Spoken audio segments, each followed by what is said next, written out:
If I only had $250 to spend, these are the console gaming monitors I'd buy. AOC Q27G3XMN. This one completely redefines what you can get at $250, with real HDR and mini LED tech that feels genuinely premium in games. In my experience, the punchy HDR brightness is wild. Sometimes I had to dial it back since flashbangs were literally blinding in shooters. The deep blacks in contrast are excellent once you spend time tuning the colors, though I wish the OSD controls and lack of user profiles were less of a hassle, especially if you switch inputs or adjust settings often. There's a bit of ghosting and black smearing if you crank the refresh rate, but at 144-165Hz it's perfectly playable for story-driven or casual games.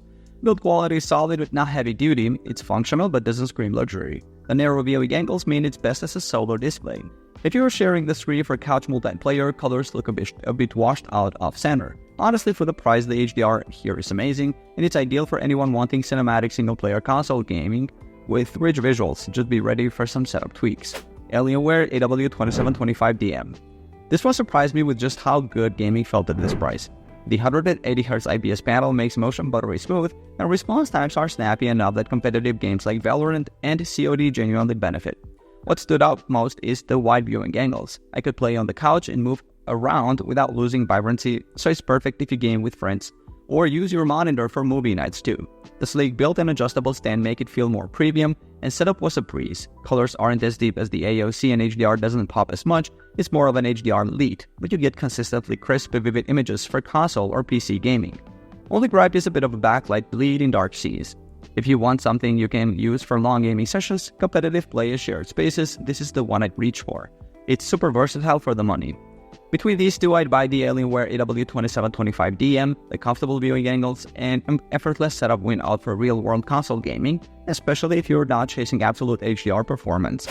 If I only had $400 to spend, these are the console gaming monitors I'd buy. Dell Alienware AW3225DM. This one is a bit of a wild card at $400. Alienware's 32-inch curved PA panel instantly feels premium with its sleek design and immersive size. But after a week of testing, I kept running into quirks that most viewers never mention. Using it for console gaming, the super low input lag and snappy response time made shooters like Apex Legends and Valorant play ultra smooth. And the deep blacks an SDR genuinely impressed me in dark rooms, but switch to HDR and the local dimming feature drove me nuts. You can turn it off, and bright highlights just don't pop, which meant RPGs and cinematic games look kind of flat. I also noticed the screen wasn't razor sharp. For text or menu UI, probably due to the modest 1440p resolution spread across 32 inches. The viewing angles are decent but not great for split-screen couch co-op, and the lack of audio out felt like a weird omission. If you value comfort, good customizability with the OSD joystick and Alienware app, and like to jump between genres, it's got jack of all trades, master of none energy. Best for gamers who want versatility and deep blacks for night gaming but aren't obsessed with killer HDR or crystal clear 4K sharpness. Gigabyte M27 Up. Right out of the box, the M27 UP genuinely surprised me. This is the kind of $400 4K monitor I wish existed sooner. The 27-inch size felt perfect for both competitive and cinematic play, and the ability to flip between 4K 160Hz for AAA storytelling and 1080p 30-120Hz for twitchy FPS sessions with an easy switch was addictive. Color vibrancy and sharpness on this IPS panel blew me away compared to the Alienware. Menu labels, health bars, and textures all look crisp in ways that spoiled me for anything less. It's got built-in speakers, nothing audiophile, but very convenient, and the cooling system kept heat and fan noise far in the background even after marathon gaming nights. I did spot some inverse ghosting if I pushed the refresh rates at lower resolutions, and the HDR is basically there for show. But it nails the overall usability. Great OSD stick controls, plenty of ports including HDMI 2.1 for my PS5 and Xbox Series X, and portability solid thanks to its lighter build. Hands down, if you want the sharpest visuals and multi-genre flexibility, this one's a dream for console gamers who care about 4K speed and not fiddling with settings every session. If I had $400, I'd buy the Gigabyte M27 UP because sharpness, versatility, and refresh rates and overall gaming feel just left the Alienware in the dust for my console setup. Now, if I only had $600 to spend, these are the console gaming monitors I'd buy. LG 32GR93UB.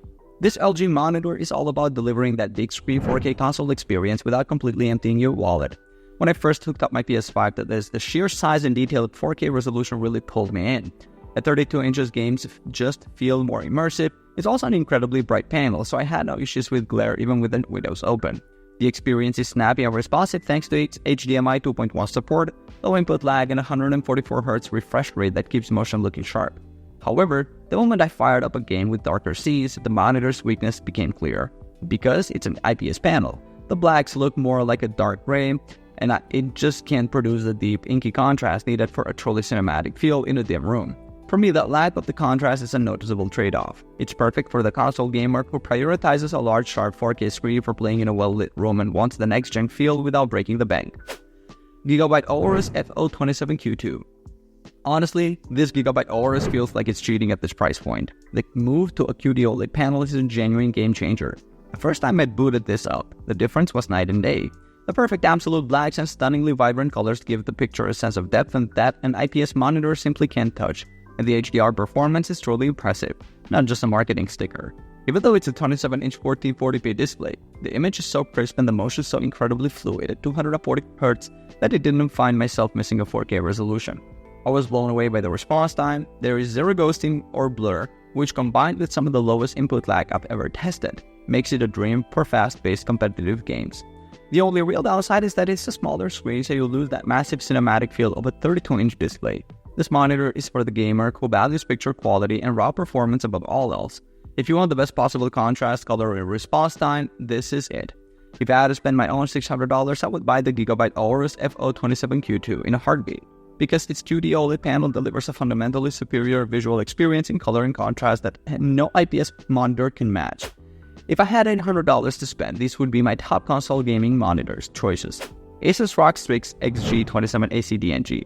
This monitor completely redefines motion clarity in the $800 bracket. Using it for long gaming sessions felt remarkably smooth. Competitive shooters like CS2 or fast-paced games weren't just sharp, they were almost hypnotically fluid thanks to 360Hz refresh rate, and those lightning-fast OLED response times. Color vibrancy is incredible, especially in HDR, blacks are deep and the highlights pop, which absolutely transform dark scenes. I did notice some flicker during intense changes in frame rates. And truthfully, it's best in a darker room. Ambient light can make the blacks look slightly purple, which was a mild letdown during daylight hours. On the flip side, input lag is essentially non-existent, and build quality is top-notch, with some subtle gamer flair that isn't too over the top. The sports-focused console gaming or anyone obsessed with buttery motion, this is the one that'll spoil you for a lesser squeeze. Alienware AW2725Q. This one surprised me with its cinematic punch and sheer visual sharpness. Playing on its 4K QD OLED panel made every game look absurdly crisp, with pixel density so high you can't see jagged lines even inches from the glass. Colors jump off the screen, blacks are seriously inky, and Dolby Vision HDR gives movies and bright games an almost IMAX-like quality. Portability is solid and the stand is fully adjustable, but there's no headphone jack, and you'll want a good external audio setup. At 240Hz, it's not quite as freakishly fast as the Asus, but the response time is just as snappy, and I never noticed stutter or lag even in hectic sections. Honestly, if you want visuals that melt your eyeballs and do creative work on the side, the Alienware nails it. If I had $800, I'd buy the Asus ROG Strix XG27 ACDNG, since the absolute best-in-class motion clarity and esports edge simply whiz out for competitive console gaming, even if the Alienware looks better for movies. Now it gets interesting. If I have an unlimited budget for a console gaming monitor, here's what I'd buy. Asus ROG Swift PG32U CDM. This one completely redefines what you can expect from a console gaming monitor. The sheer clarity and color pop are genuinely jaw-dropping. When I booted it up for an all-night gaming marathon, the inky blacks and vibrant, punchy colors instantly made every game feel next-level immersive. Even after hours of play, the panel rang cool and stayed practically silent, which surprised me considering how aggressively thin the case is. Input lag is minimal at high refresh rates, and quick response times make motion look razor-sharp. However, I did notice some annoying VRR flicker at changing frame rates, and in brighter rooms, the blacks can look a little less true. Build quality is what you'd expect from the ROG, sturdy stand, tasteful RGB, and a layout that just feels premium. Compared to its rivals, the PG32U CDM has a productivity edge with USB-C and a great warranty against burn-in, but it's also noticeably pricier than MSI and Alienware. Ultimately, this monitor is perfect if you want the best image and motion for high-fidelity console gaming, especially in a controlled lighting environment. MSI MPG 321URX. If you want pure image fidelity with almost zero fuzz, the MSI MPG 321URX delivers, and honestly, this screen ruined a lot of lesser monitors for me. I spent a week rotating from PC sessions to long console grinds, and never once did I feel limited by its performance. Buttery smooth gameplay at 240Hz ghost-free motion and super low input lag made every title feel lightning fast and deeply immersive. Blacks look truly infinite in a dark room, and vivid colors make even simple games pop off the screen.